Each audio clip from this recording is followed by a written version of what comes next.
কাশ্মীরের পেহেলগামে সন্ত্রাসী হামলার জেরে কূটনৈতিক উত্তেজনার পর ভারত ও পাকিস্তানের মধ্যে সরকারি পর্যায়ে যোগাযোগ শুরু হয়েছে।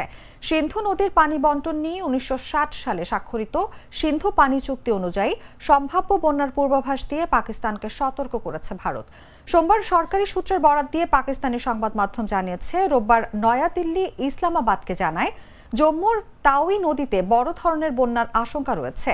জিও নিউজের প্রতিবেদনে বলা হয়, ইসলামাবাদে নিযুক্ত ভারতের হাই কমিশনার পাকিস্তান সরকারের কাছে এই বার্তা পৌঁছে দেয়। এতে বলা হয়, নদীর উজানে ভারী বৃষ্টিপাতের ফলে তাওই নদীতে পানি প্রবাহ বেড়েছে, যা পাকিস্তানের নিচু অঞ্চলগুলোয় প্লাবনের আশঙ্কা সৃষ্টি করছে।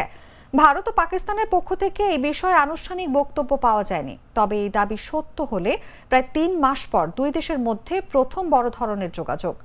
ভারতের সতর্ক বার্তার পর পাকিস্তান সরকার জনসাধারণকে সতর্ক করেছে, নিচু এলাকা ও নদী সংলগ্ন অঞ্চলের মানুষকে নিরাপদ স্থানে সরিয়ে নিতে স্থানীয় প্রশাসনকে নির্দেশ দেওয়া হয়েছে।